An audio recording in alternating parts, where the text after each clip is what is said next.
Welcome back to SwitchStars everyone, my name's Luke, and in today's video we're going to be taking a look at what I consider to be the biggest scam artists operating as publishers on the Nintendo Switch. And if you've been watching the channel for a while, you'll know that I've been quite passionate in my efforts to help people avoid the shovelware and some of the absolute abysmal titles plaguing the Switch eShop. Now, asset flipping remains to this day a massive issue, with people like PixArt still operating and publishing shite on a monthly basis, like the most recent release, Mission Commando, which is a Unity game template called Super Commando. And these low effort wankers are still the bane of my life. But at least with these games you can see them for what they are with their eShop listings and can avoid them because they basically look like trash. But if you want to know more about the issue of asset flips and see just how big of a problem it is, you can check out my video dedicated to the subject linked down below, alongside another video profiling the most prolific asset flipper of all, that being the aforementioned PixArts. The subject matter today, however, is covering a far more concerning matter, that being the games listed on the eShop with fake screenshots and whose descriptions are completely inaccurate and feature incredibly embellished and falsified game features, which brings me on to the publisher responsible for these games, and thus the biggest scammer currently publishing games for the Nintendo Switch, that being Midnight Works. Now, I've already covered several of these so-called developers' games, and you'll notice a running theme with them, that being that they have as many keywords in the titles as possible so that they show up in as many searches as they can. But what you'll also find if you buy and play them, or alternatively watch my reviews on them, the screenshots and descriptions are complete and utter bullshit. The games themselves not only play like shite, they also contain very few of the mentioned features, and in fact, more often than not, many of the listed features are just complete lies. Now, to give you a few examples, first we have Cop Car Police Simulator Chase, Car Game Simulator and Driving, a game whose eShop screenshots in no way reflect the in-game visuals and in fact have been taken from Unity Store assets, and whose gameplay is a buggy mess, with you wandering around a street as a policeman who barely does any police-related work. Next, you have Horizon Midnight Sky Combat Aircraft War Arena Flight Simulator 2022, whose screenshots I believe are pulled directly from an Ace Combat game, and whose dogfighting gameplay feels like an unfinished Unity game template.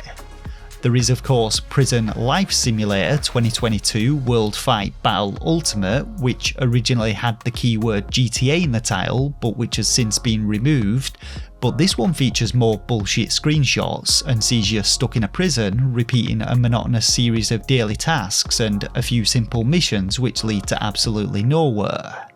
More recently, I've also tested out Kanjazoku Game Car Racing and Highway Driving Simulator games, a title which appears to be a Japanese street racer, but in fact has you racing round a single highway, alone without another street racer in sight, and police cars who appear every 2 seconds and try and ram you off the road. And finally, Faith and Shield Tower Defense Space Wars Game 2022. An absolute shitty tower defense game with more ridiculous screenshots to make it look good, and I couldn't even finish the first fucking level on this one. So yeah, this is the calibre of game that we're talking about. And if you take a look at the listings for these titles, you could see how people could easily be suckered into buying them, as they actually look fairly decent, and the descriptions make the game seem like they might offer a good time, especially considering these titles are frequently on sale for only a couple of dollars.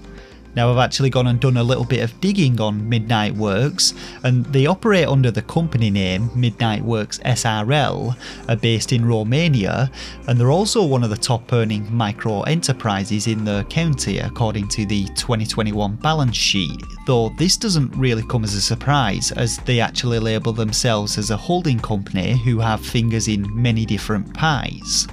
It's worth noting that the games that they've released on the Switch have also been published on mobile platforms, which account for the fact that when you play them on the Switch, almost none of them have controller support and can only be played in handheld mode with the touchscreen used to navigate most of the menus. But getting back to the subject of fingers and pies, Earlier this year I noticed another publisher popping up on the eShop, whose games also featured extremely long titles with lots of keywords, fake screenshots and embellished descriptions, and this publisher was called INSTAMARKETANDGAME Games.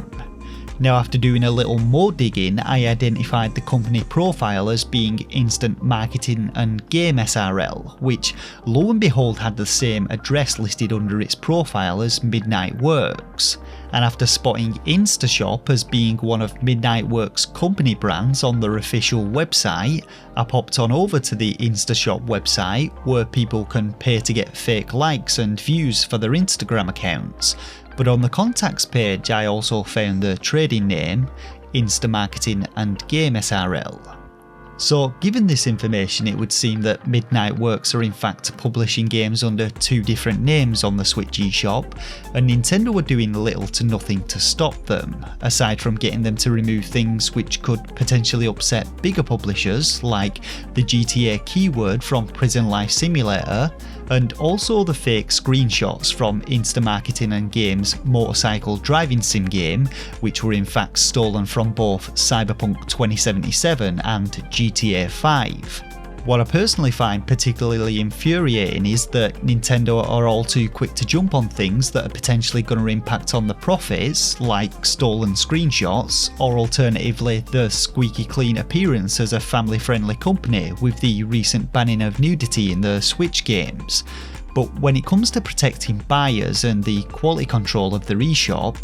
they really just couldn't give a shit as long as they're turning a profit. Now this of course shouldn't come as a surprise by now, and the intention of this video was not to bash Nintendo. God knows I've done it enough in other videos that I've published, but it was more to highlight the shameful dealings of this particular publisher and ward off anyone from buying any game from either Midnight Works or INSTAMARKETANDGAME Games, though there is always the off chance that Nintendo will see this and do the right thing and remove them entirely, but fat chance that that will ever happen. Regardless though, I can only hope that at least a few people get wise to these titles and avoid them. So if you found this video enjoyable or informative, feel free to drop a like and if possible share it, and consider subscribing to the channel for more content like this, as well as regular reviews and other Nintendo Switch related content. For now though, as always, thanks once again for watching, and until next time, take care of yourselves and game on.